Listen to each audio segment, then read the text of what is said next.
analizando el capítulo 4 y hay algo que quiero resaltar de ese capítulo. Leamos nuevamente el versículo 1 al 5, 4 del 1 al 5. Así pues, téngannos los hombres por servidores de Cristo y administradores de los misterios de Dios. Ahora bien, se requiere de los administradores que cada uno sea hallado fiel. Yo en muy poco tengo el ser juzgado por vosotros o por tribunal humano, y ni aun yo me juzgo a mí mismo. Porque aunque de nada tengo mala conciencia, no por eso soy justificado, pero el que me juzga es el Señor. Así que no juzguéis nada antes de tiempo, hasta que venga el Señor, el cual aclarará también lo oculto de las tinieblas y manifestará las intenciones de los corazones, y entonces cada uno recibirá su alabanza de Dios. Ok, el apóstol Pablo dice que debemos considerar a los ministros de Cristo como servidores de Cristo, como personas que tienen que prestarle un servicio al Señor y al mismo tiempo como administradores de los misterios de Dios. O sea que esa es la posición correcta, porque también es cierto que a lo largo de la Biblia y la misma escritura, en la carta de Hebreos, el apóstol Pablo, en las recomendaciones que hace a Timoteo, en Gálatas, en la mayoría de los pasajes, la misma Biblia reclama cierto respeto y reverencia para el ministro de Dios, o sea, para la persona que Dios ha colocado en la posición de enseñar o de instruir. En este caso, al apóstol Pablo. O sea, hay una recomendación de cómo se deben tratar este tipo de personas. Por ejemplo, el apóstol Pablo le escribe a Timoteo en su carta a Timoteo, que es una carta pastoral, donde el apóstol Pablo le enseña a Timoteo a pastorear. Le dice a Timoteo: contra un ministro de la palabra no admitas un falso testimonio, sino con 2 o 3 testigos. ¿Qué está diciendo? Al ministro de la palabra hay que darle un trato especial en el sentido de que como él predica la palabra, pues es una estrategia muy común de Satanás invalidarlo, difamarlo, atacarlo, para que de esa manera la predicación de la palabra no surta el efecto en las personas que ya han sido envenenadas por rumores, por difamaciones, por todas estas cosas. O sea, es una forma de actuar del diablo, por lo cual dice: cuando tú recibas una acusación que tenga que ver con un ministro de la palabra, exige que hayan 2 o 3 testigos, es decir, que por el argumento de una sola persona tú no puedes juzgar a un ministro. En otras ocasiones el apóstol Pablo dice que los que enseñan la palabra deben ser dignos de doble honor. El libro de Hebreos dice que obedezcan a los pastores porque ellos tienen que dar cuentas a Dios de sus almas. O sea, está hablando de los pastores que oran por el rebaño, está hablando de los pastores que tienen una carga por ese rebaño, y está diciendo que ellos tienen que ser tratados con cierta reverencia porque ellos están puestos en eminencia por el mismo Dios.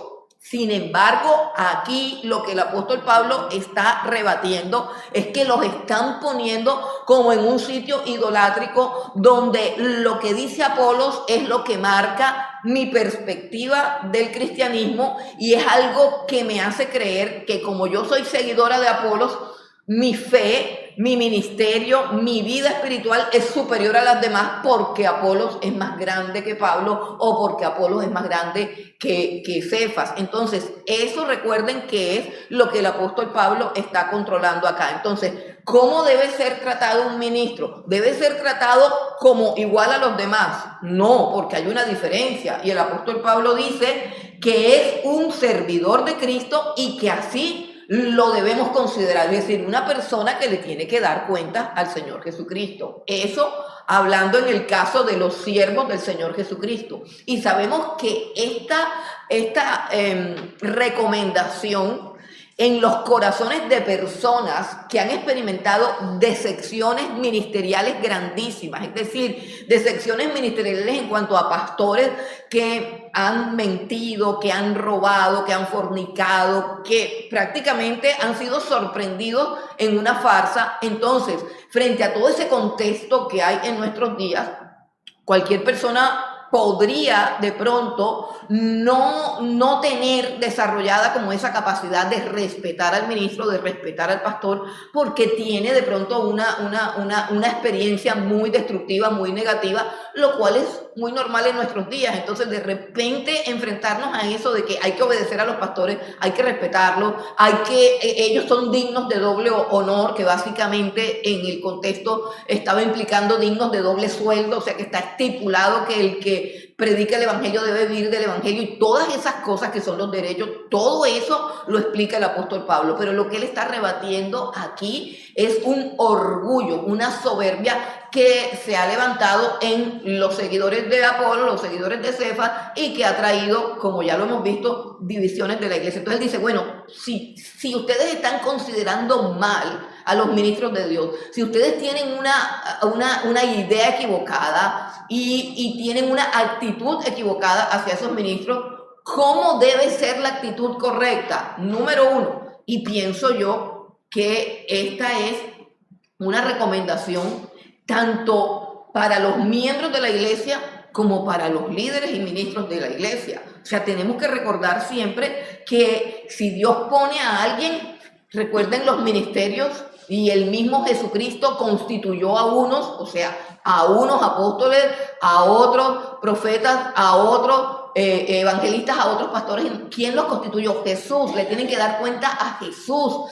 El ministerio viene de mano de Jesús, el llamado lo hace Jesús, es una experiencia entre ese hombre y el Señor Jesucristo. Por lo tanto, dice, la iglesia debe respetar que entre ellos dos hay una comisión, es decir, que el ministro tiene una comisión diferente que no puede ser juzgada tan a la ligera por una persona que no tiene esa comisión.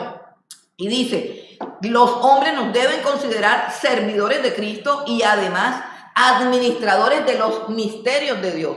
Claro, porque como Apolo predicaba de una manera, Pablo predicaba de otra, Cefas predicaba de otra, ¿qué eran ellos? Administraban misterios de Dios. Es decir, yo no puedo decir, este tiene la razón y este no, o me voy con este y rechazo a este. ¿Por qué? Porque los misterios de Dios, así como lo dice la palabra, son cosas demasiado profundas y demasiado grandes que Dios le ha conferido a ellos administrar, específicamente a los apóstoles, porque de hecho ningún otro ministro o siervo de Dios administra misterios. Lo que administra es la revelación prácticamente, pero los apóstoles, todos los apóstoles administraban los misterios de Dios. Recuerden lo que acabamos de leer, que Dios nos las reveló por el Espíritu, cosas que ojo no vio, ni oído yo, ni han subido al corazón del hombre. Dice, pero Dios nos las reveló por el Espíritu. Entonces ellos son administradores de unos misterios que Dios les reveló a ellos. Es decir, Dios les dio a ellos la capacidad de entender cosas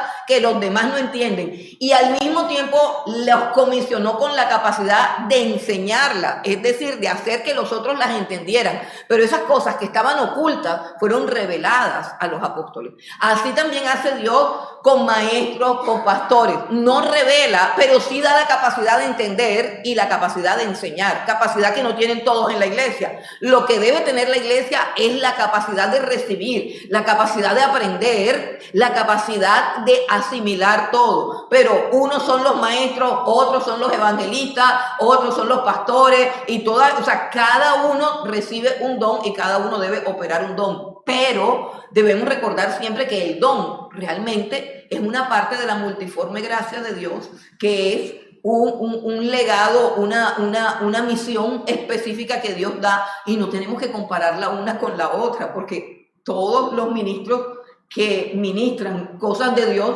pues son de Dios, y todo lo que saben y lo que pueden hacer le pertenece al Señor. Ahora, ¿qué sucede? Que el apóstol Pablo había sido sometido a juicio por su propia congregación, es decir, por la congregación que él fundó, por las ovejas que él evangelizó, por la iglesia que él engendró con su predicación en su segundo viaje misionero. Una iglesia fundada por él, una iglesia que le debe el conocimiento del evangelio y su vida espiritual al apóstol Pablo. Y esa iglesia ahora se ha convertido en juez del ministerio del apóstol Pablo, porque se han formado facciones que dicen que Pablo no es tan inteligente como Apolos y por eso ellos ya no son de Pablo, aunque la iglesia fue fundada por Pablo, sino que ahora son seguidores de Apolos. Pero todo eso viene por una tendencia de juzgar a los ministros de Dios. ¿Y juzgarlos cómo? Juzgarlos de la manera errada, de la manera equivocada. El apóstol Pablo dice que él no le da muchísima importancia al hecho de que ellos lo juzguen y ni siquiera le da importancia al juicio que él pueda hacer de sí mismo. Esta parte es interesante que la entendamos porque el apóstol Pablo no está diciendo que él no se juzga. Y tampoco está diciendo directamente que está prohibido juzgar. Y por eso tenemos que leer este texto o esta porción con sumo cuidado. Él está diciendo que él le da muy poca importancia. Dice, yo tengo en poco el ser juzgado por ustedes. Y yo tampoco me juzgo a mí mismo, aunque no tengo mala conciencia de nada. ¿Sí están viendo la frase, no me juzgo a mí mismo? O sea, no confío en mi propio juicio, aunque yo en mi conciencia no tenga que arrepentirme de nada. Es decir, cuando yo voy a mi conciencia está limpia en cuanto a la manera como predicó, en cuanto al contenido de la predicación, en cuanto al ejercicio de su ministerio, que cuando hablamos, por ejemplo, de un apóstol es alguien que lleva el evangelio a un lugar donde nadie más lo ha llevado, que funda una iglesia y en ese momento, al fundar la iglesia, el apóstol actúa primero como evangelista, segundo, actúa como maestro porque él es el que discipula a la gente, tercero, actúa como pastor porque él es el primer pastor de la congregación. Y luego él también forma a los pastores o a los líderes que va a dejar a cargo de la congregación. Entonces, eso es lo que hace un apóstol. O sea, un apóstol actúa de todas las maneras que se puede actuar para poder fundamentar una iglesia. Entonces, a él le toca llevar el evangelio, a él le toca preparar a los líderes, preparar a la iglesia, discipular, capacitar, organizar, dirigir y nombrar obispos. Y luego cuando ya la iglesia tiene una estructura y hay unos líderes capacitados para liderar, él deja la iglesia y se va a fundar otra. Esa era como la forma como él se movía. Sin embargo, por carta le están diciendo que se ha formado una cantidad de problemas, entre esos las divisiones, y le han hecho saber todos los comentarios y todas las murmuraciones que se hacen con respecto a él y que tienen que ver con unos juicios que hacen acerca de la persona y del ministerio del apóstol Pablo. Vamos a examinar un poquito de qué manera esta congregación juzgaba al apóstol Pablo.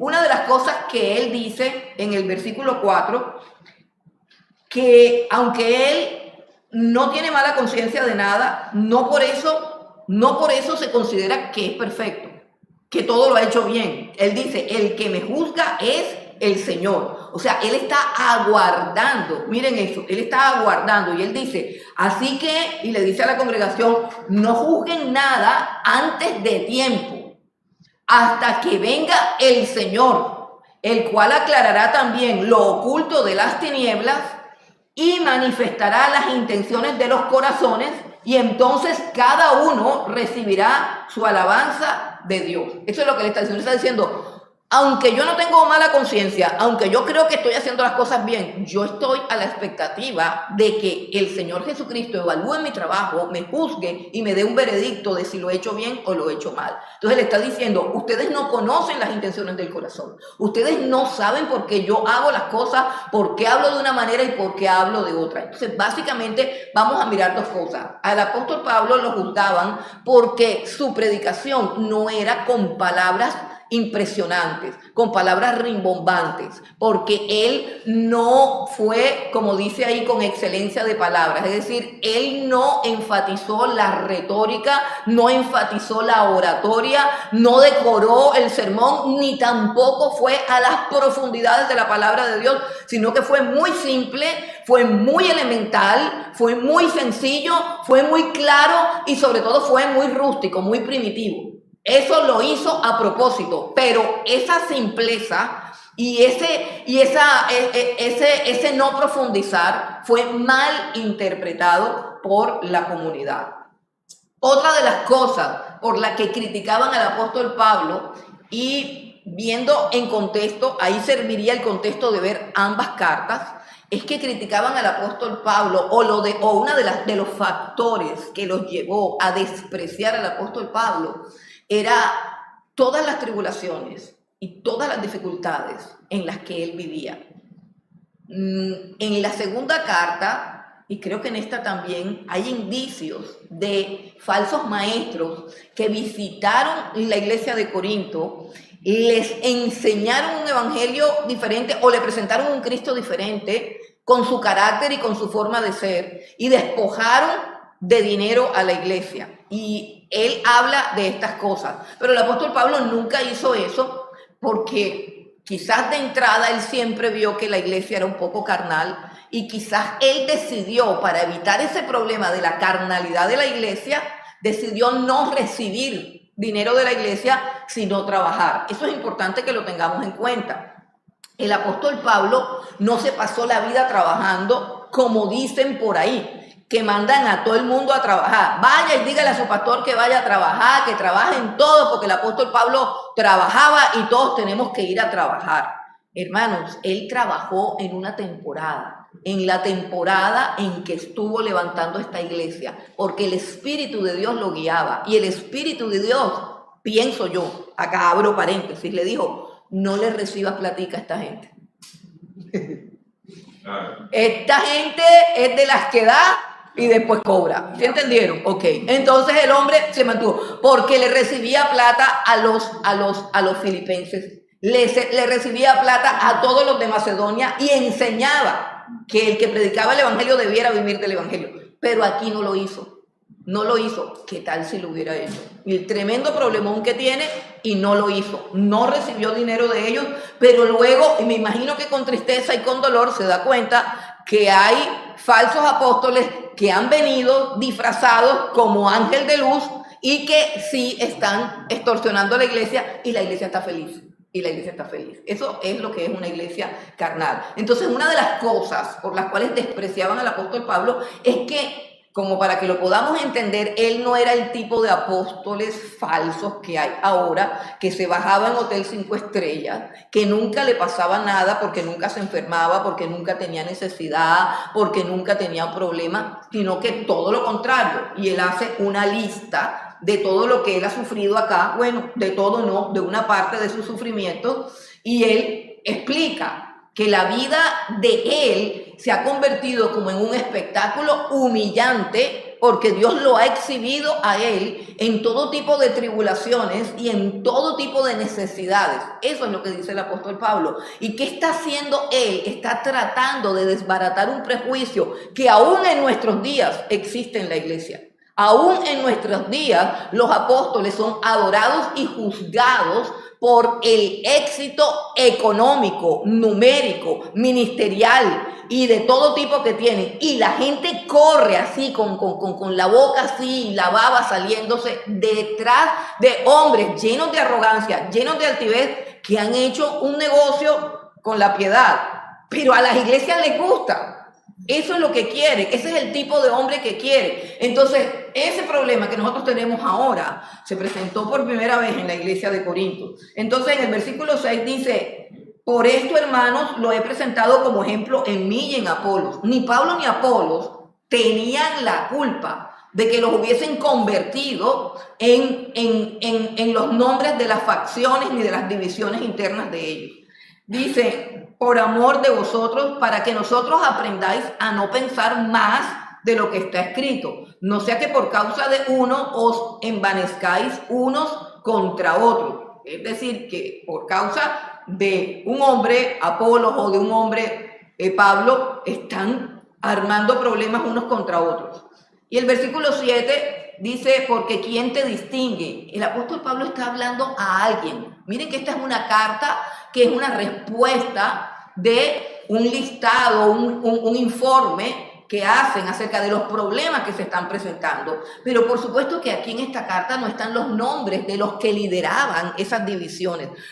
Porque, hermanos, siempre que hay un bochinche, siempre que hay una división, hay un líder, hermano.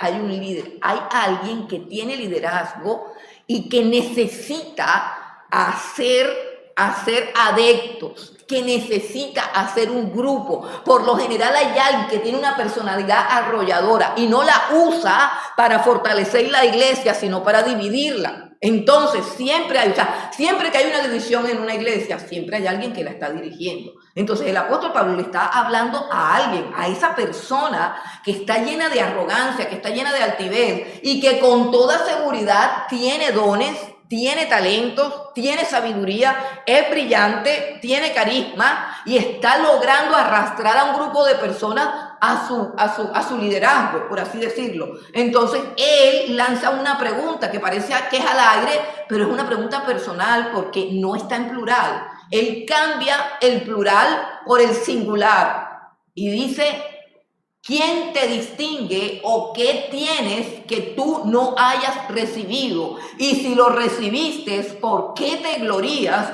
como si no lo hubieras recibido? Es alguien que se está jactando de un don que tiene. Es alguien que está menospreciando a líderes como Pablo, a líderes como Apolo, y está fomentando esa apostasía en la iglesia, porque básicamente es como una apostasía. Entonces, el apóstol Pablo le dice en el versículo 8, parece que llegó la doctrina de la prosperidad a Corinto y dice, ya estáis saciados, ya estáis ricos, sin nosotros reináis. ¿Recuerdan? Una doctrina que fue fundada, quizás, no sé si él fue el fundador, pero él fue el padre que enseñó esta doctrina a la mayoría de los apóstoles falsos que hay, y se llama la doctrina del reino. Jesús sí enseñó acerca del reino de los cielos, es decir, la doctrina del reino existe. Jesús dijo que el reino de los cielos, arrepiéntanse porque el reino de los cielos se ha acercado, pero el reino de los cielos que se está acercando a nosotros es el reino de Jesús interno en nuestros corazones. Ese es el reino que se te está acercando. Jesús queriendo reinar en tu corazón, trayéndote de muerte a vida, enseñándote a dejar la mentira y hablar la verdad, enseñándote a dejar la mezquindad y cambiarla por generosidad, enseñándote a dejar el robo para que puedas dar. El reino de los cielos es paz, gozo, justicia. Eso está viniendo a tu vida en la persona de Jesús. Pero el reino de los cielos no es poseer bancos, poseer casas, apropiarme del mejor carro, ni tampoco el reino de los cielos es caminar y decir que todo lo que pise la planta de mi pie es mío, o que se va a extender el reino de los cielos así sobre la tierra, porque sobre la tierra no hay ningún reino de los cielos. Aquí lo que está reinando es la maldad. Aquí lo que está reinando es la depravación. Aquí lo que está reinando es el odio. Aquí lo que está reinando es la muerte. El reino de los cielos no es lo que usted ve. Usted se levanta en la mañana, yo no veo noticiero ya, porque yo no sé, ese canal de televisión, eso ya no sirve, yo no sé, se dañó. Total es que, pero yo me entero de todo. Eso mataron, se suicidaron, le cayó el techo al otro, el otro es homosexual, el otro se cree mujer, el otro se cree perro, el otro no sé qué, que mataron a este, que mataron al otro. Ese no es ningún reino de los cielos. Eso no es ningún reino de los cielos. Reino de los cielos es que Cristo viene a mi vida y me transforma para que yo no haga parte de esas tinieblas, para que yo aborrezca esas tinieblas y viva en la luz. Pero la doctrina del reino que trajeron con un señor que murió en un accidente con toda su familia, un señor llamado Miles Monroe, él trajo una doctrina del reino y toda la basura y todo el veneno que él enseñó lo venden como pan caliente en las mejores librerías de la ciudad o en la única sabia e importante librería que todos conocemos y que no voy a decir el nombre, pero ya todos sabemos, así que ahí están los libros y te puedes encontrar un libro de un siervo de Dios y al lado un libro de un diablo como ese señor, que enseñó todo ese poco de herejías y ese poco de locura. Entonces, ¿qué está diciendo el apóstol Pablo? Ustedes ya están saciados, o sea, esta es otra doctrina, la doctrina de que si tú recibes a Cristo, viene la bendición, viene la abundancia, dice, ya está saciado, ya está rico sin nosotros reinar. Hermanos, no reinamos, somos perseguidos, están matando a nuestros hermanos en Siria. Mire, no sabemos qué les hacen en Corea del Norte porque no se sabe, porque no hay medios de comunicación, pero todos los miembros del reino de los cielos están pasando persecución. Aquí los más chéveres que estamos pasando somos nosotros. Y ya nos tienen el ojo puesto. Entonces ningún reino de los cielos, eso aquí no es así. Yo no estoy reinando aquí, yo voy a reinar cuando venga Cristo. Es que ni siquiera Cristo reina. Por eso dice el apóstol Pablo, pero es que ni yo, que soy el apóstol de Jesús, que me encontré a Jesús en camino a Adán, ni yo estoy reinando, pero ustedes sí reinan. O sea, a ustedes sí les va bien, ustedes todo les sale bien, o sea, ustedes son de la confesión positiva, de la prosperidad, de todo eso. ¿Y qué está diciendo el apóstol Pablo? Ojalá eso fuera cierto, ojalá eso fuera cierto, porque lo que yo veo, dice aquí, versículo 9, según pienso, Dios nos ha exhibido a nosotros, los apóstoles, como postreros, siendo nosotros primeros. Abro paréntesis, ¿quiénes son los primeros? Ellos fueron los primeros, ellos fueron los llamados por Jesús, pero ahora aparecen los últimos. Dice, como a sentenciados a muerte, pues hemos llegado a hacer espectáculo al mundo, a los ángeles y a los hombres. Nosotros somos insensatos por amor de Cristo, mas vosotros prudentes en Cristo. Nosotros débiles, mas vosotros fuertes. Vosotros honorables, mas nosotros despreciados. Hasta ahora padecemos hambre, tenemos sed, estamos desnudos, somos abofeteados y no tenemos morada fija. Nos fatigamos trabajando con nuestras propias manos. Nos maldicen y bendecimos. Padecemos persecución y la soportamos. Nos difaman y rogamos. Hemos venido a ser hasta ahora como la escoria del mundo, el desecho de todos. Está diciendo, esto es lo que somos nosotros, pero ustedes creen que el cristianismo es otra cosa. Es decir, ¿en qué momento puedo yo recibir la palabra de Dios de un hombre así y creer que la vida cristiana consiste en enriquecerme, en poseer cosas, en amar este mundo, en aferrarme a esta tierra, en querer que todo me salga bien aquí? ¿En qué momento eso cambió? Lo cambiaron los falsos maestros de la prosperidad. El evangelio no es eso, y tampoco yo quiero decir que el evangelio es un llamado al sufrimiento, al hambre, a la miseria y a la escasez. No, eso es un asunto que no es relevante. Dios te va a probar y otras veces te va a bendecir. No hay una ley para eso. El llamado al reino de los cielos es el llamado a dejar el pecado, a dejar el mundo, a dejar la maldad y a abrazar a Jesucristo como único y suficiente Salvador. No tiene nada que ver con lo que vas a poseer. No tiene que ver con si vas a estar enfermo o si vas a estar saludable. No tiene que ver con eso. Eso no es relevante. Hay gente enferma, hay gente sana. Hay gente rica, hay gente pobre. Hay gente que le va bien y hay otros que le va mal. Aquí estamos nosotros con aire acondicionado, apoltronados en una silla, pero nuestros hermanos allá, algunos están escondiéndose porque los están persiguiendo con un misil. Pero ellos son de Cristo y nosotros también. Hay que darle gracias a Dios de que a nosotros nos está yendo bien. Entonces, Él dice, nosotros somos un espectáculo.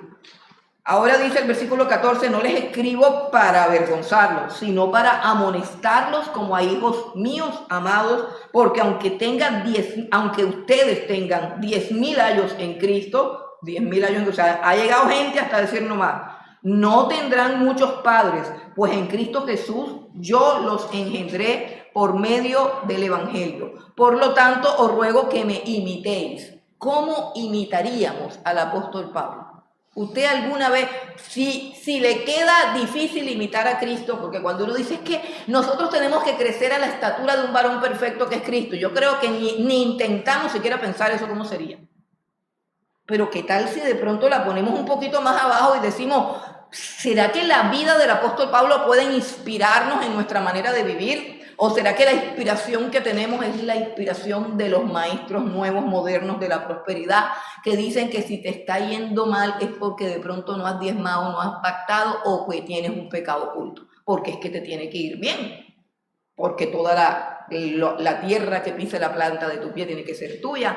Y los cristianos, hubo hombres de Dios muy serios que afirmaron que los cristianos no se pueden enfermar. Y la Biblia dice lo contrario. Es más, la Biblia dice que para que tú puedas conocer que Cristo sana, te tienes que enfermar. O sea, ¿cómo yo sé que Cristo sana? Si yo nunca me he enfermado. Es una bobada. Si Cristo es sanador es porque viene la enfermedad. Ahora, si Cristo es soberano, ¿por qué? Porque a veces no sana. También es soberano. O sea, son cosas que son elementales si yo me dejo enseñar por los verdaderos. Pero si yo me dejo enseñar por personas que no tienen sujeción a la palabra de Dios, que no tienen contacto con el Señor, que no tienen contacto con la palabra, pues yo aprendo todas las barrabasadas. Y eso era lo que le estaba pasando a los corintios, que estaban inventando cosas porque tenían nuevos maestros y habían desechado los maestros antiguos o habían desechado al apóstol Pablo porque era muy humilde, porque andaba sufriendo mucho y porque no les predicó con palabras rimbombantes. Entonces dice el versículo 17, por esto mismo os he enviado a Timoteo, que es mi hijo amado y fiel en el Señor, el cual os recordará mi proceder en Cristo de la manera que enseño en todas partes y en todas las iglesias. Mas algunos están envanecidos como si yo nunca hubiese de ir a vosotros. Pero iré pronto a vosotros si el Señor quiere y conoceré no las palabras, sino el poder de los que andan envanecidos. Porque el reino de Dios no consiste en palabras, sino en poder. ¿Qué queréis? ¿Iré a vosotros con vara o con amor y espíritu de mansedumbre? Quiero que veamos, para cerrar el tema, algunos textos que hay acá que anoté, de que a veces juzgamos a los ministros de Dios o aún a los siervos de Dios o aún a los hermanos de la iglesia con unos parámetros equivocados. Aquí hay una lista de parámetros equivocados. Y esa lista de parámetros equivocados está, por ejemplo, a veces buscamos a las personas con prejuicios morales, sociales o religiosos. Ustedes recuerdan una vez que Jesús fue invitado a cenar por un fariseo llamado Simón. Y estando él sentado ahí con Simón, llegó una mujer y comenzó a besarle los pies, ¿cómo es que se llama? A secárselos, lloraba, se los lavaba con las lágrimas. Y Simón decía en su corazón, si este hombre fuera un hombre de Dios, no dejara que esta mujer lo tocara. Hoy en día nosotros tenemos los mismos prejuicios. Cuando digo nosotros, lo que quiero decir es que yo personalmente he encontrado dentro de la comunidad, dentro de la iglesia de Cristo, he encontrado personas que elaboran esos juicios con base en ¿qué? En prejuicios morales, en prejuicios religiosos. Entonces Simón no entendía a qué vino Jesús. ¿Por qué? Porque antes de escuchar a Jesús ya lo estamos juzgando con los prejuicios y con los esquemas religiosos de lo que es bueno o de lo que es malo, y eso no lo aprendimos de la Biblia, sino que lo aprendimos de mi mamá, de mi abuela, de los pastores que tuve, de los curas, de quien sea, pero no lo hemos aprendido de Dios.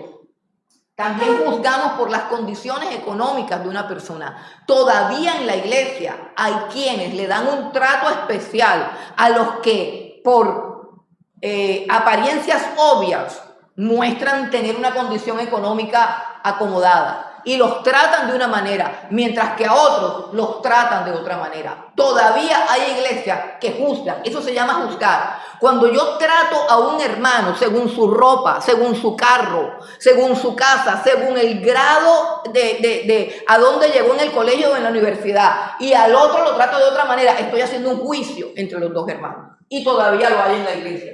La formación académica. Y quiero que leamos nuevamente algunos textos donde el apóstol Pablo explica por qué su hablar es tan primitivo, por qué su hablar es tan sencillo. Él tenía una razón para no dejarse llevar por la tentación de elaborar un sermón para impresionar a los demás. 1.17 que dice: Pues Cristo no me mandó a bautizar, sino a anunciar el Evangelio, y no con alardes de sabiduría y retórica, para no quitarle el valor a la muerte de Cristo en la cruz. Ok, perfecto, excelente esa traducción. Vamos al 2, del 3 al 5. La Biblia es apócrifa, pero ya de vez en cuando apunta. De vez en cuando sale con cosas buenas. El 2, del 3 al 5. Vamos siguiendo el hilo de la problemática. O sea, los sermones de Pablo son aguados. Vamos a traducir, son aguados. Ese tipo, o sea, no predica nada, y siempre predica lo mismo. Bueno. Y estuve entre vosotros con debilidad y mucho temor y temblor. Y ni mi palabra ni mi predicación fue con palabras persuasivas de humana sabiduría, sino con demostración del Espíritu y poder, para que vuestra fe no esté fundada en la sabiduría de los hombres, sino en el poder de Dios. Ok, eso que el apóstol Pablo trató de que no pasara, pasó con otros que llegaron haciendo show con sus palabras. O sea, él trató de tener un lenguaje sencillo, él trató de centrarse solamente en la cruz y trató de tener una predicación llena de poder y que se manifestara el poder de Dios. ¿Para qué? Lo acabamos de leer. ¿Para qué? Para que la fe de los creyentes en Corintios no estuviese fundamentada en lo que él hablaba, sino que supieran y entendieran que había que adorar al de arriba, que todo era el de arriba, que pudieran ver la debilidad y la fragilidad del ministro. ¿Para qué? Para que pudiesen ver a Dios. Pero si nos enamoramos de la oratoria, si nos enamoramos de la personalidad, ¡ah! Va a predicar Juanchito, ¡ay, qué chévere, sí, qué espectacular, tremendo! Hermano, ¿qué ganamos con eso? ¿Qué ganamos con eso? Te envaneces tú y envaneces también al ministro. No ganamos nada, pero a la gente le encanta aplaudir, le encanta halagar, le encanta tomar fotos, se toman las fotos. Hoy, gran concierto o gran noche de vigilia, el profeta invitado, el apóstol invitado, sale el tipo con una foto, una nube aquí, así que lo llena, o sea, porque como no tiene poder, lo que tiene está inflado con helio, entonces hay que dibujarle el poder para que la gente se impresione y diga, ¡ay, tremendo hombre que va a predicar! Y así, y cuando llega él tiene que hacer lo mismo. O sea, así como lo pintaron, porque qué fraude, lo pintaron con una luz incandescente, pero él no tiene ninguna luz. Entonces, ¿qué necesita él? Empezar a hablar cosas rimbombantes, soplar el micrófono, decir que está bajando una palabra gravitacional, decir, ¡ay, yo siento el poder de Dios! Y temblar, y la gente le encanta eso. Y al fin, ¿de qué predicó? De nada. No de nada. ¡Ah, aleluya! ¡Ah! Un poco grito. Y la gritadera. Bueno, pero ¿qué gritadera? O sea, yo también grito porque yo me emociono. Pero oye, todo el tiempo gritando. Yo no estoy gritando para que me crean. Vaya, ustedes si me creen o no me creen. Si la palabra es de Dios, no tengo que gritarla. El Señor también se mueve cuando hablamos en voz bajita. El Espíritu Santo también actúa. No hay que fingir la voz, no hay que hacer show. Tanto show, hermano. Ya hay gente que llora en el púlpito. Todo fingido. No fingen la voz, fingen todo. No, ¿por qué no podemos ser sencillos? Si se van a convertir es por el poder de Dios, si se van a arrepentir el poder de Dios, no es la boca mía, no es la palabra que utilice, no es la oratoria, es el corazón de ustedes. El sembrador salió a sembrar, pero la palabra a veces cae junto al camino.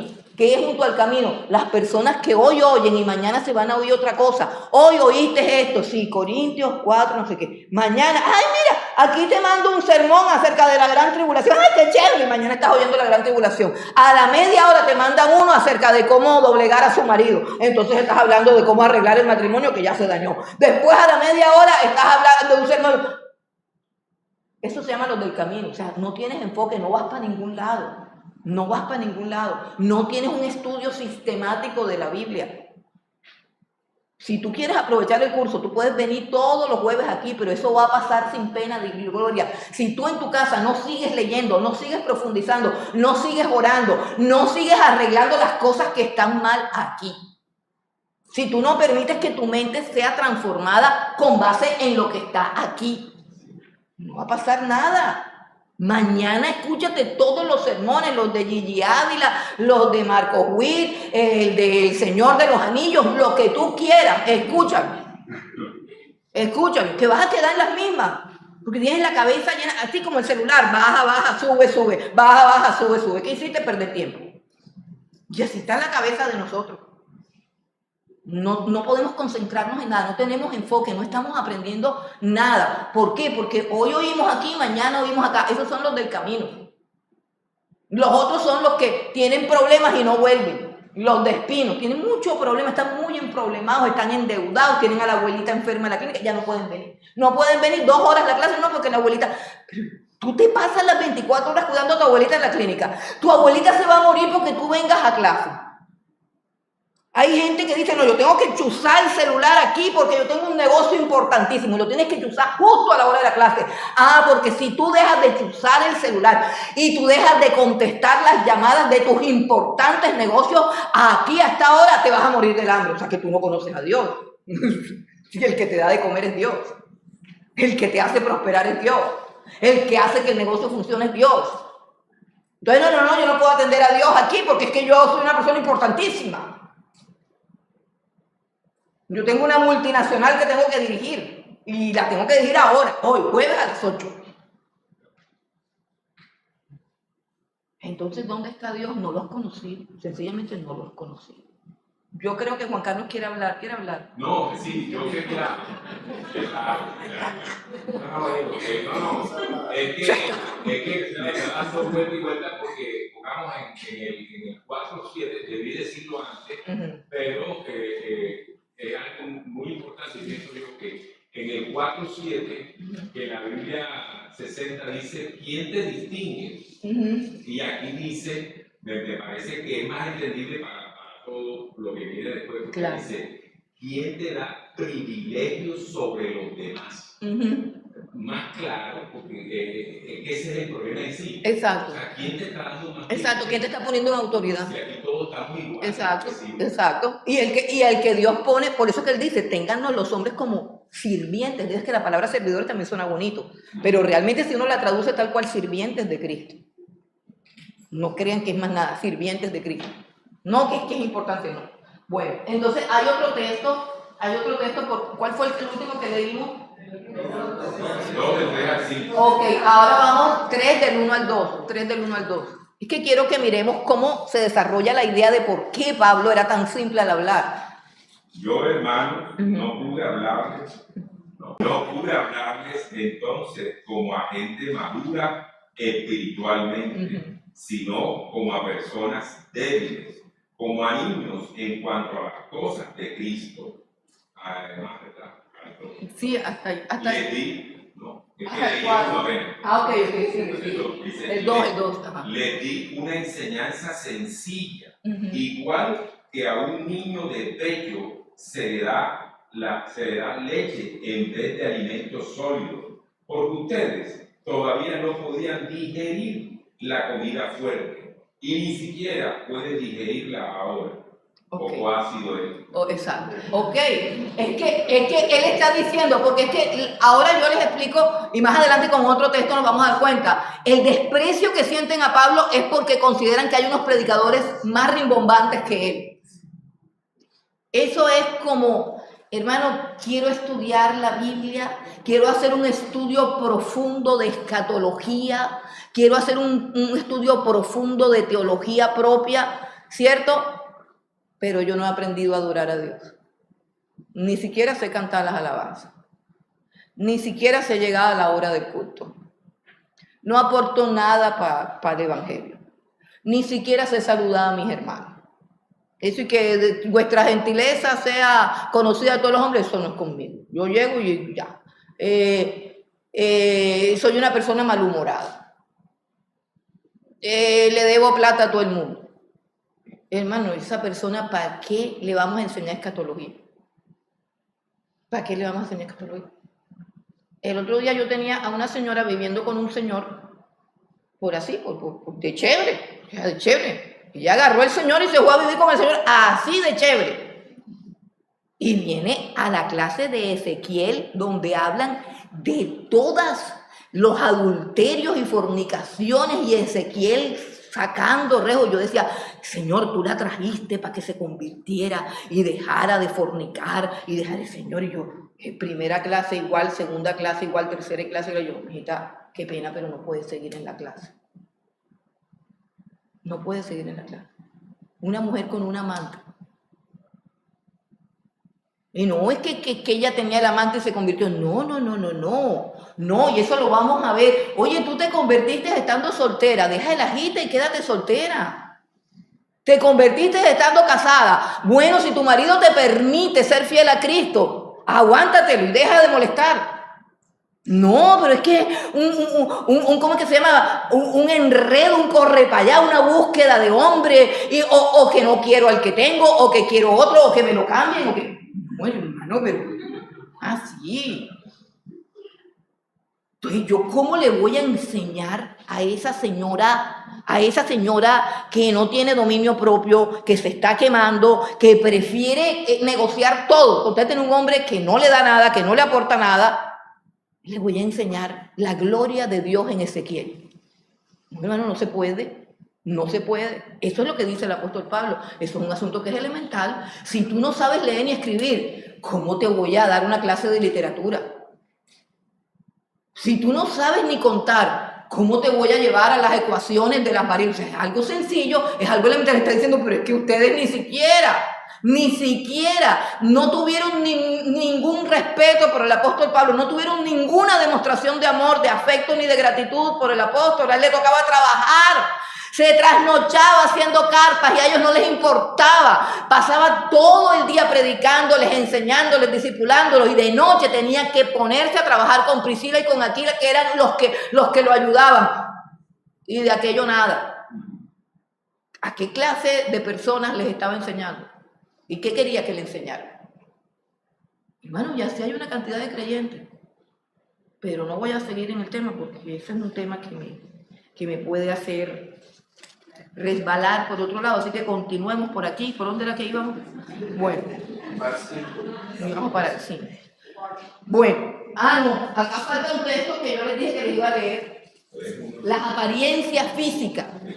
La apariencia física es que el predicador sea grandote, así, fornido, así, bonito, que hable lindo. Un Saúl, así. Sí, que lo adoraban. Bueno. ¿Qué dice 2 Corintios 10, del 9 al 10? Para que no parezca como que os quiero amedrentar por cartas, porque a la verdad dicen, las cartas son duras y fuertes, mas la presencia corporal débil y la palabra menospreciable. Ok, ya vieron lo que pensaban ellos. El apóstol Pablo está diciendo, no piensen que los quiero, como le acaba de decir, iré con espíritu de mansedumbre o iré con vara. No piensen, en la segunda carta dice, no piensen que estoy tratando de amedrentarlos, o sea, de asustarlos con las cartas, porque yo sé que ustedes dicen que las cartas que yo mando son fuertes, pero que mi presencia corporal es débil y mi forma de hablar despreciable. Esa era lo que decían del apóstol Pablo en la iglesia que él fundó. Imagínese usted, si no están envanecidos. Bueno, entonces, como estamos hablando de juicio, estamos hablando de cómo juzgaron ellos al apóstol Pablo. Lo juzgaron por su apariencia. Y en el 2 Corintios capítulo 4, versículo 5 también habla de su corazón, de cuál era la intención de su corazón. Porque no nos predicamos a nosotros mismos. No nos predicamos a nosotros mismos, esa es la clave. Esa es la clave. No nos predicamos a nosotros mismos. Hermano, eso es tan complicado. Es tan complicado, hermano, porque mire, por ejemplo, cuando uno se pone yo tengo que ilustrar un sermón con una anécdota. Y es posible que yo no conozca más anécdotas que las que me pasan a mí. Es posible, ¿cierto? Entonces, sí, es permitido que yo pueda presentar una anécdota de algo que me pasó. Pero muchas veces esa anécdota no tiene como propósito ilustrar el sermón, sino exhibir mi bondad, exhibir mis virtudes. Y entonces lanzo una y a la media otra lanzo otra. Y entonces la predicación se convierte en las aventuras de Mariana, por decirlo, o las aventuras de Álvaro. Así, o sea, uno llega a un momento en que ya no sabe, ven acá, de qué era que estaba predicando él. No sé, pero está súper interesante, es la vida de él. Claro. Porque uno para chismosearle la vida a la gente, eso es súper interesante. Ay, y el poco de vidas que hay aquí. Mire, si usted nunca ha tenido ninguna anécdota, hermano, desde Adán hasta por acá, Juan, tiene una cantidad de anécdotas de cosas que les han pasado y que pueden ilustrar la palabra de Dios sin necesidad de que usted esté haciendo tanto show. Tanto show. No nos predicamos a nosotros mismos. Si usted va a predicar, tiene que predicar a Cristo, no tiene que predicarse usted. No tiene que predicarse usted, aunque usted se sienta tentado, aunque tenga problemas de necesidad, de aprobación, de validación, guárdese todas esas cosas, sane todos esos vacíos delante de Dios, pero predique a Jesucristo. No quiere decir, si usted tiene un testimonio, dé el testimonio, pero no arme tanto show de todo lo que le pasa. No arme tanto show. Entonces, ese es uno de los problemas. ¿Qué más dice ahí? Sino a Jesucristo como Señor, y a nosotros como vuestros siervos por amor de Jesús. No nos predicamos a nosotros mismos, sino a Jesucristo como Señor y a nosotros como siervos de ustedes. Miren qué importante es eso.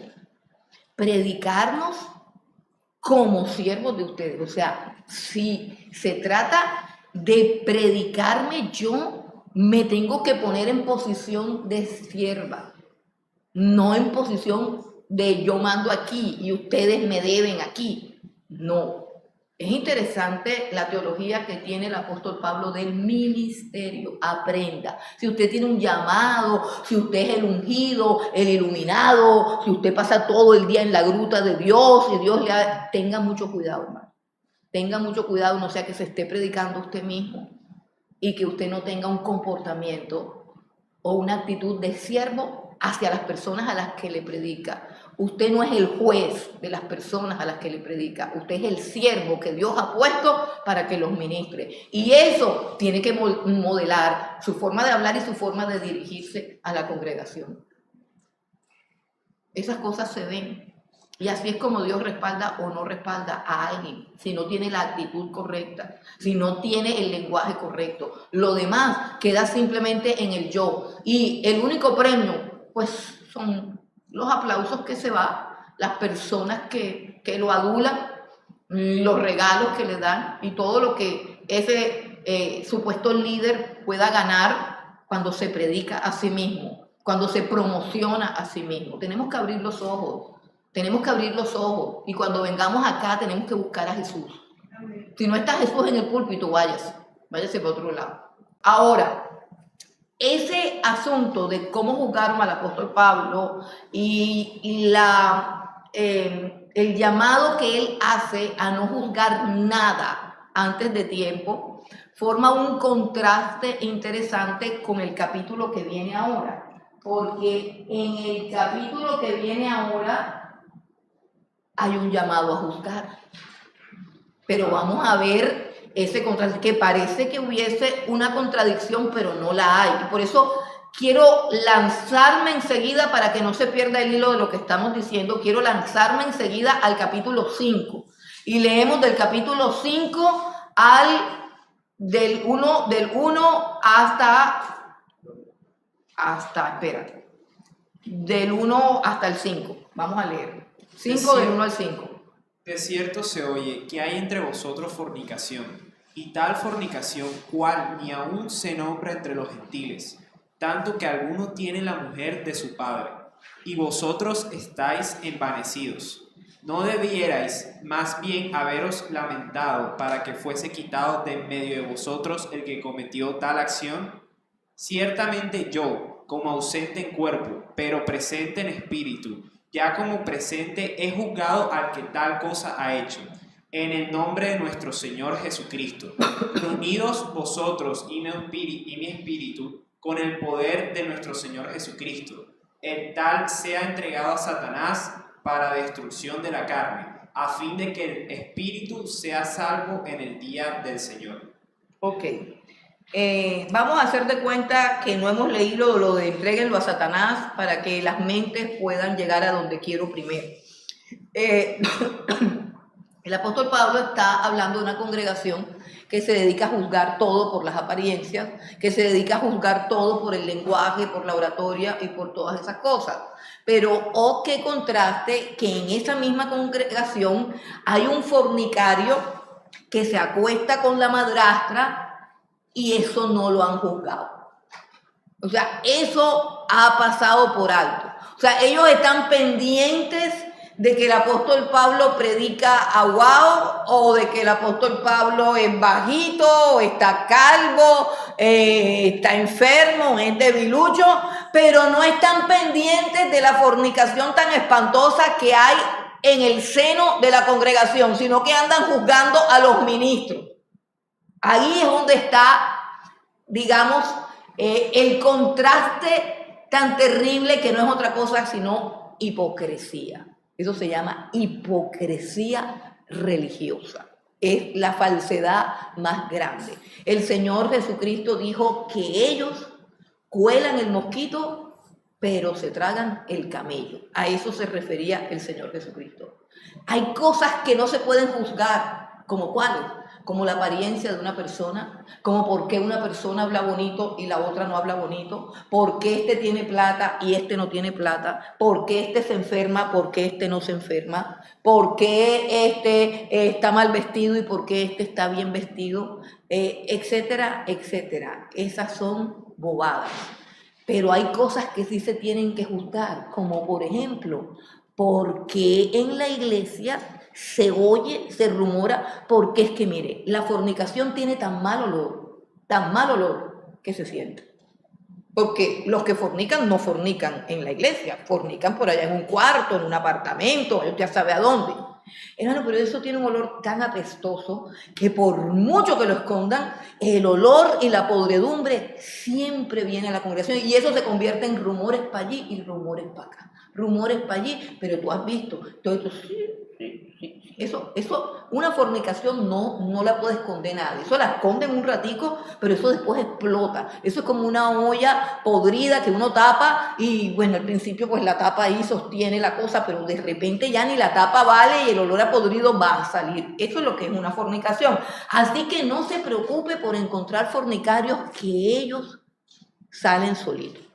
Ellos salen solitos. Usted cuando vea algo así sospechoso, póngase a orar, que en cualquier momento o los encuentra con las manos en la masa o eso sale adelante. Pero aquí ya todo el mundo sabía, en esta iglesia, todo el mundo sabía, en la iglesia de Corinto, se oye que hay entre vosotros fornicación, y tal fornicación ni los gentiles fornican así. Tan es así que es un joven que está fornicando con la madrastra, con la esposa del papá.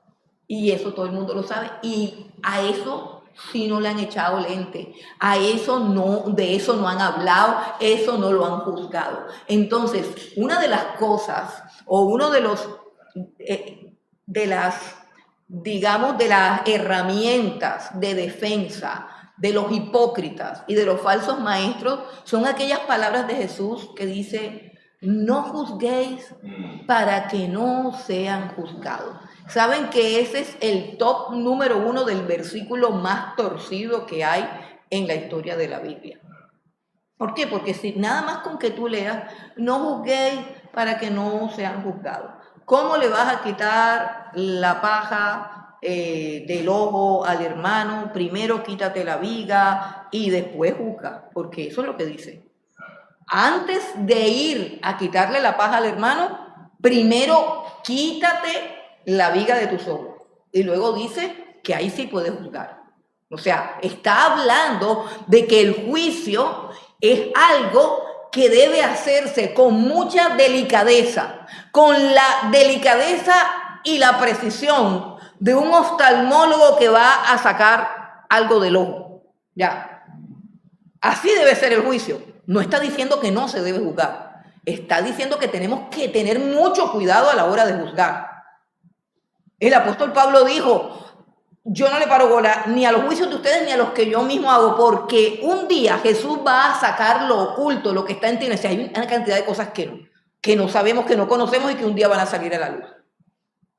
Entonces, Jesús no dijo que nos juzgaran.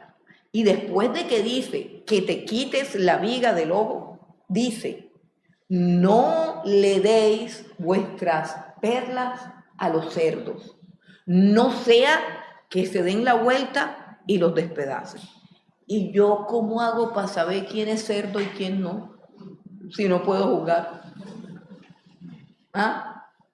¿Cómo hago yo? No, aquí todos son unos ángeles de Dios, yo no puedo juzgar nada. Pero mira lo que dice, no juzguéis, hermano.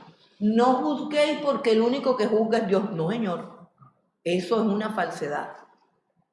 Todos nosotros, y es lo que dice el apóstol Pablo, vamos a juzgar al mundo, aún vamos a juzgar a los ángeles. Nosotros tenemos la capacidad de juzgar porque tenemos, número uno, el Espíritu Santo. Por eso es que el apóstol Pablo dice, el alimento sólido es para los que han alcanzado madurez, para los que por el uso tienen los sentidos ejercitados en discernir lo bueno de lo malo. O sea, no son personas que van a la loca tolondra, no, son personas que saben escoger sus amistades, que saben tomar decisiones, que saben decir no, que saben decir sí, que saben callar, que saben hablar. Y para eso tenemos que examinar y tenemos que juzgar. Para yo saber a quién le enseño una verdad y a quién no, yo tengo que examinar la vida de la persona y ejercer un juicio para saber si ella es competente para que yo le enseñe algunas cosas. Yo tengo que juzgar a la hora de determinar qué voy a enseñar, qué voy a dar. Yo tengo que juzgar lo que voy a decir con base en lo que la persona necesita escuchar. ¿Y cómo juzgo? Pues con lo que la persona hace. Y entonces, ¿cómo podemos juzgar a este muchacho? Ay, pues porque todo el mundo sabe que él fornica con la madrastra. No hay necesidad. Nadie está averiguando nada. Eso salió a la luz. Por eso que dije, la fornicación siempre sale a la luz. Hay veces que sale temprano, hay veces que sale tarde, pero de que sale, sale. Usted no sé cuántos escándalos pastorales recuerda usted. Yo recuerdo varios. Y cuando lo pillaban, ya ese señor tenía rato en eso. Tenía rato, pero lo pillaron. Lo pillaron. ¿Qué quiere decir eso? Que nunca se arrepintió, lo pillaron.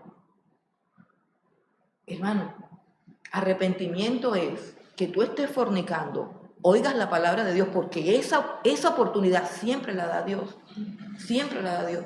Hermano, yo en los años que tengo de estar estudiando, de estar enseñando, muchas personas han venido delante de mí a decirme, no sé qué día Dios me habló, mire, yo tenía una relación así y así, pero eso terminó porque Dios me habló. ¿Qué es lo que sucede? Que Dios no nos anda persiguiendo. Mira que te voy a exhibir, mira que vas a salir en televisión, mira que no. No, Él te habla y el que tiene oídos oye y Él no avergüenza a nadie. Siempre Dios nos da una oportunidad. Todo el que peca, el que es de Dios, porque usted, ay, pero es que todos somos de carne, todos tenemos el Espíritu Santo. Todos tenemos el Espíritu Santo, todos los creyentes. Los que no lo tienen, pues no son creyentes. Sencillo. Entonces yo no creo mucho en eso de que andan fornicando por ahí de repente lo pillaron. Yo creo en el que escuchando la palabra confiesa su pecado, se arrepiente. A ese Dios nunca lo avergüenza. Pero es que este señor estaba instalado aquí, estaba instalado en la iglesia y dice que están envanecidos, es decir, que lo abrazan, que lo han recibido como un miembro de la congregación aún conociendo su conducta. Sí, bueno. Me pasó una congregación que varias veces el hijo del pastor cayó en pecado. Y en lo mismo, de adulterio, de fornicación. Y en la última vez fue más grave, con una menor de edad. Y siempre que caía eso, le daban un tiempo, se iba de vacaciones y volvía y a ministrar como ministro de alabanza. Entonces, yo dije, pero oye, ¿y cómo? Entonces yo le dije a Mario, la próxima vez que llegue a pasar una cosa de eso, y vuelva y llegue y enseguida para administrar, yo me salgo y lo voy a hablar.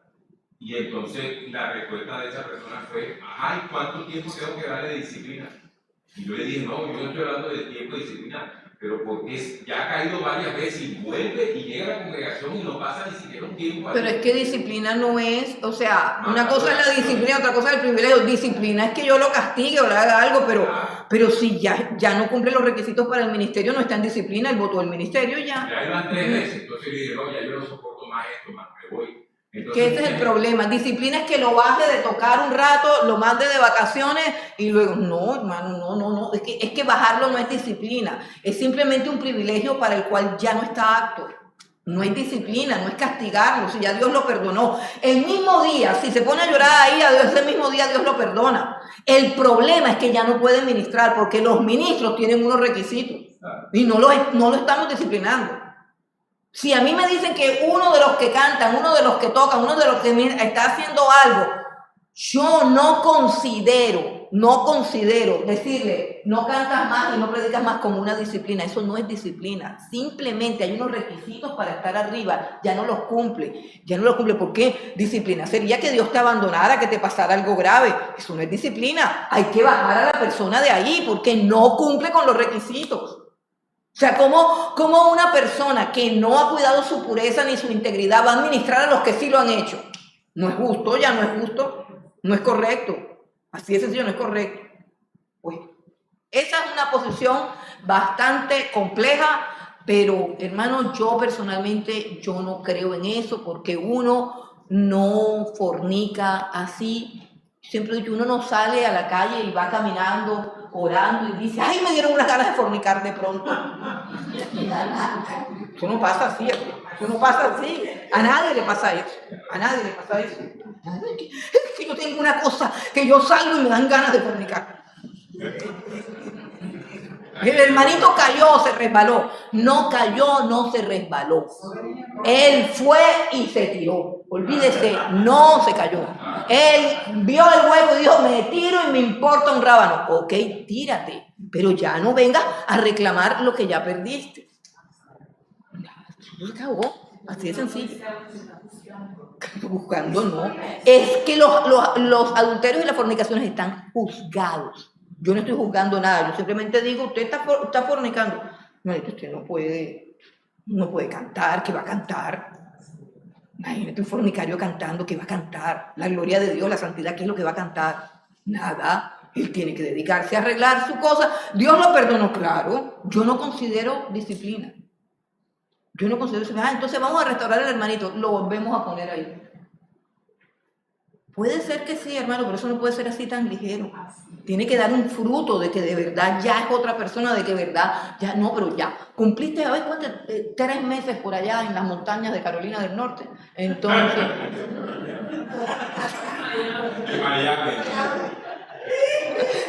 Ella, ahora ponte a tocar ahí, no veo. O sea, yo creo que lo están premiando. Yo me fui de vacaciones 3 meses con un premio.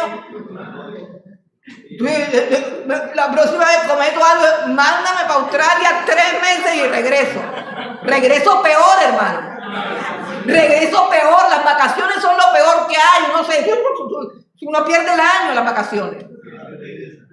Y yo extrañaba mi casa, extrañaba mi tiempito de oración, el cojincito, la cosita. Yo decía, no, pero aquí todo es comer, todo es salir, todo es centro comercial.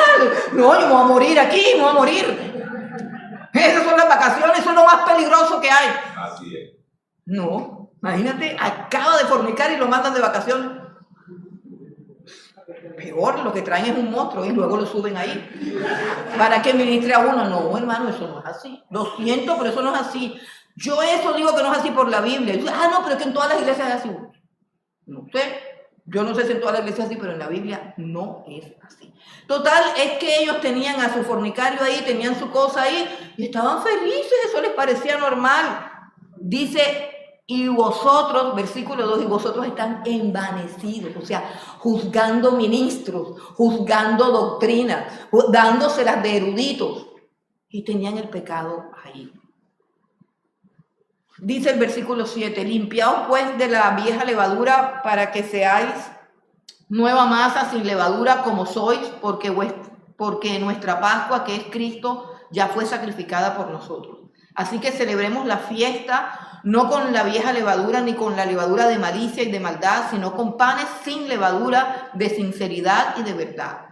Está de más decir que la levadura ahí simboliza el pecado, que la vida cristiana es una vida sin levadura, es una vida sin pecado, es un llamado a vivir en santidad. Y vuelvo y repito, en este llamado de vivir en santidad nos podemos equivocar, hermano, pero nos podemos equivocar con malos pensamientos. Usted puede estar luchando con un mal pensamiento.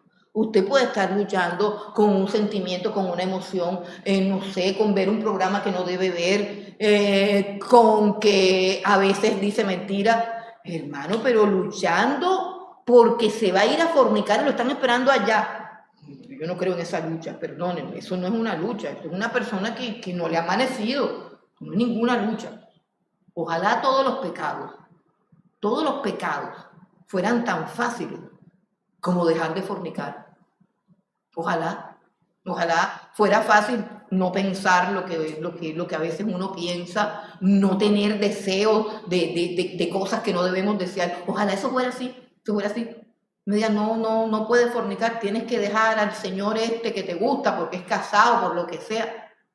Bueno, eso es tan fácil de dejar, me mudo para otro lado y ya. Pero no.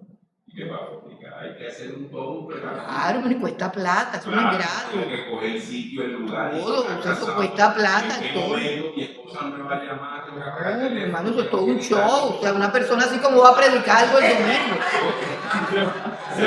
No sabe.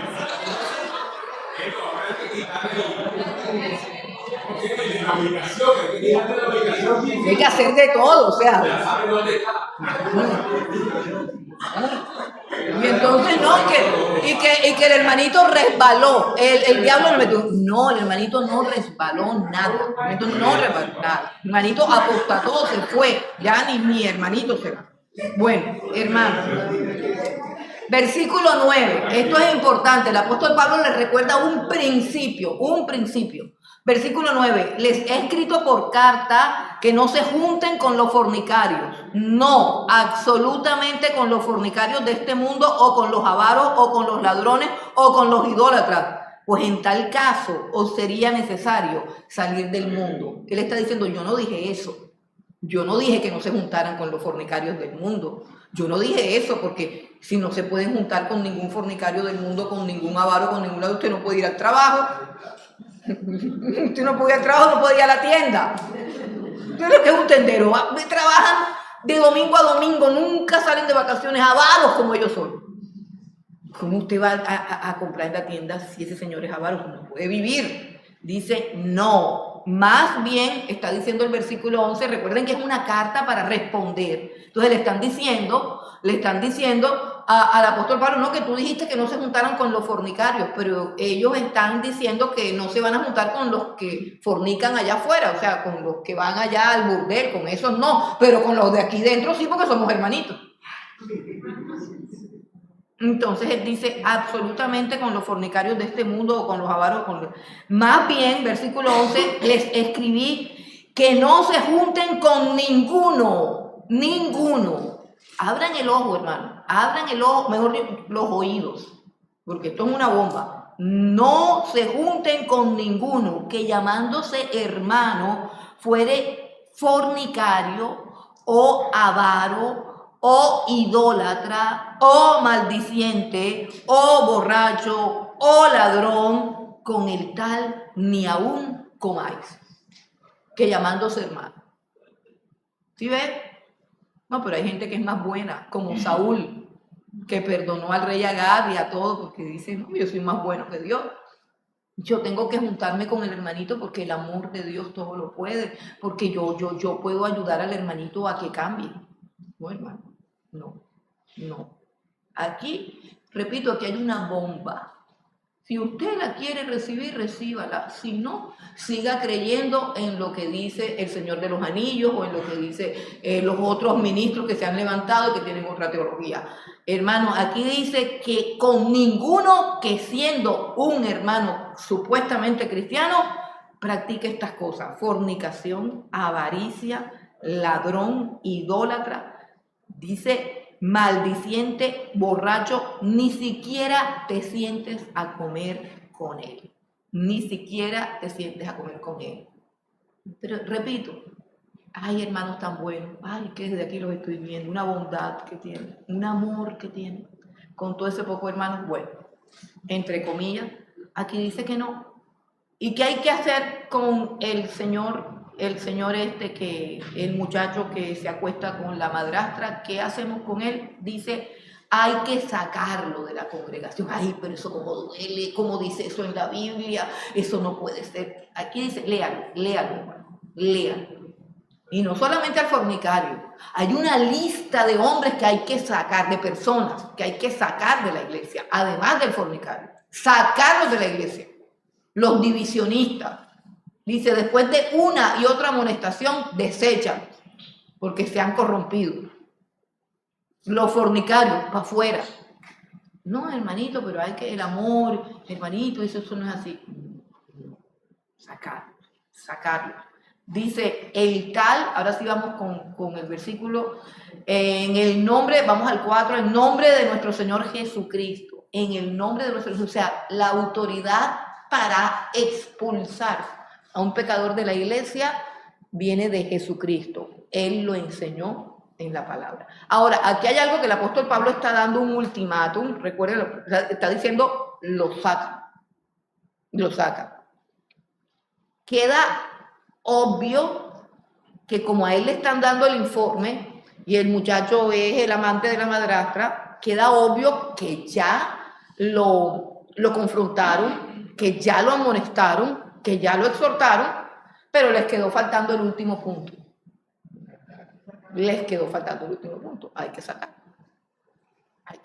Porque seguro él dice que él, yo recuerdo a una persona que fue a la casa, una pareja de supuestos cristianos que fueron a la casa buscando consejería con mi esposo y bueno, al hombre le descubrieron un adulterio y todo, y la mujer le dijo que la tenía que dejar, o sea, que para ella seguir en su matrimonio lo tenía que dejar, y el tipo le contestó que le tenía que dar tiempo, porque es que él no podía deshacerse de esta señora así de buenas a primeras, que él necesitaba un tiempo, que no fuera tan cruel, que él no podía dejarla así, que había que esperar.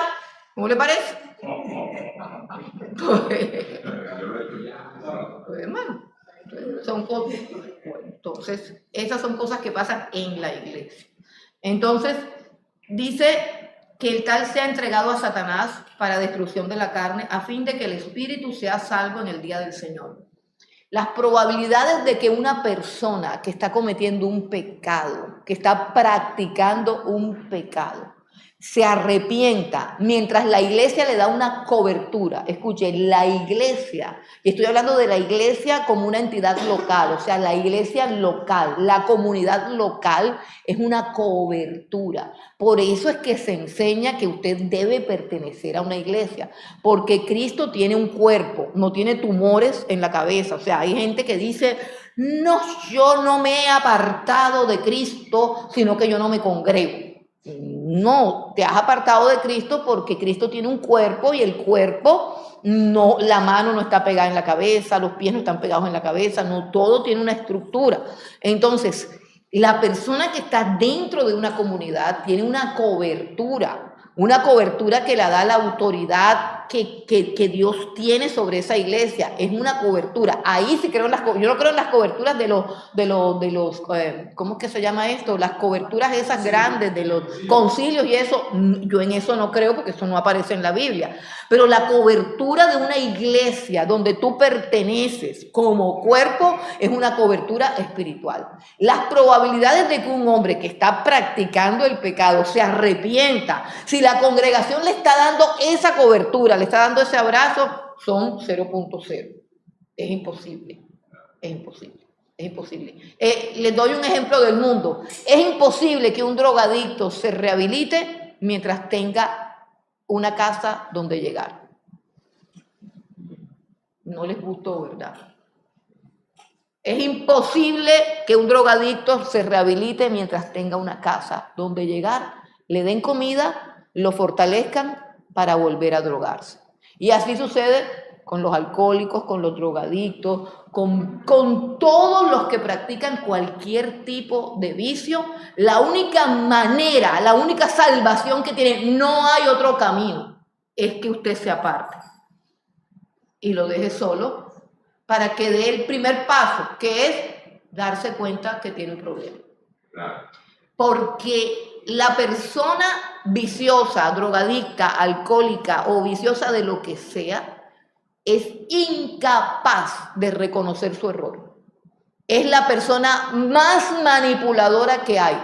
Si hay gente manipuladora son los drogadictos y los alcohólicos. Ellos son víctimas de todo el mundo, nadie los quiere, todo el mundo es malo. Entonces la única salvación para ellos es que tú des un paso atrás. Todos deben dar un paso atrás y dejarlo solo. Y eso es amor. Claro. Eso es amor. Porque si yo sostengo un vicio, yo estoy sosteniendo la destrucción de esa persona. Tengo que dar un paso atrás. ¿Qué está diciendo el apóstol Pablo? Mandar a este hombre para el infierno. No lo está mandando para el infierno. Escucha, le está quitando la cobertura eclesiástica. Cuando tú pierdes la cobertura de la iglesia, quedas a expensas del mundo que está gobernado, como dice el mismo Pablo, por el príncipe de la potestad de las tinieblas. Y ese príncipe de la potestad de las tinieblas te va a dar duro. Te va a dar duro. Si tú eres un verdadero cristiano que ha resbalado, te va a dar duro.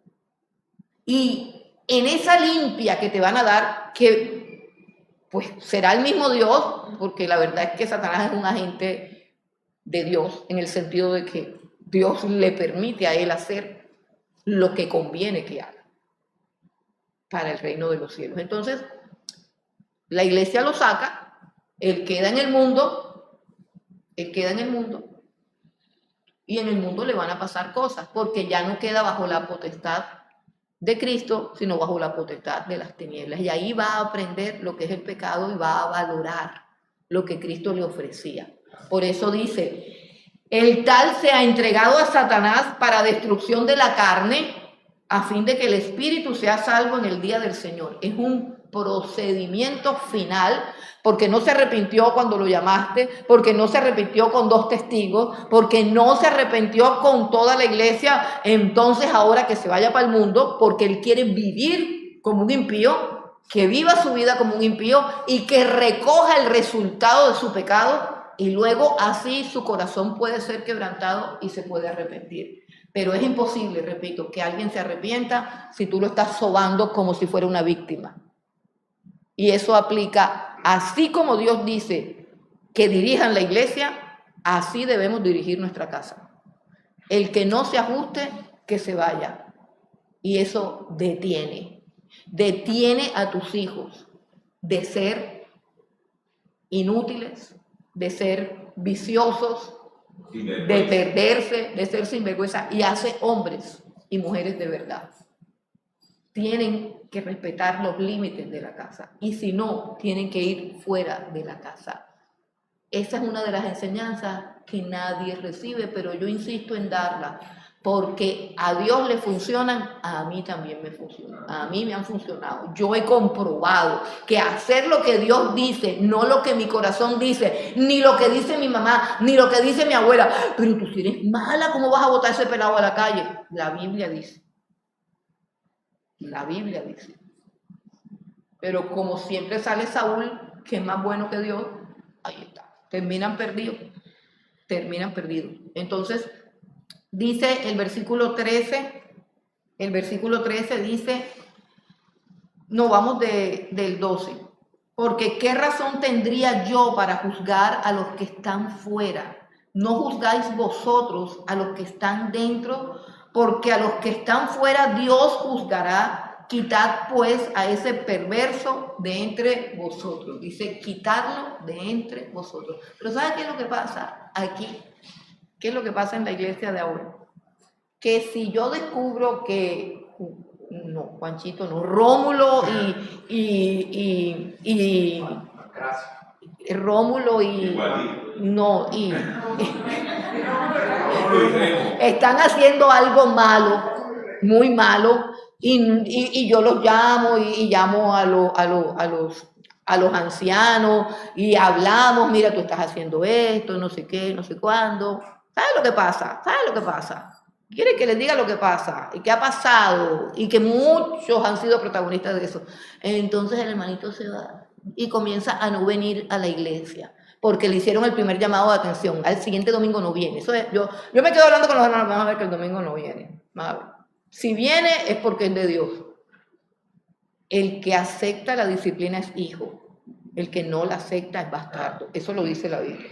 Entonces, primero con cariñito. Mira, mamita, supimos, nos enteramos, te vimos el otro día con Juanchito. No, Juanchito no fue, el que sea Rómulo, haciendo cosas indebidas, los rumores son que no sé qué, Rómulo vino y dijo que tú y él ya, tú, y entonces, entonces conclusión, o sea, ¿cómo hacemos? Pero sí, aquí está la prueba, mira, aquí están los audios, donde tú misma dices que lo hiciste. Yo, bueno, entonces, no sé, entonces el audio, ¿qué es? ¿Cómo es? Bueno, listo.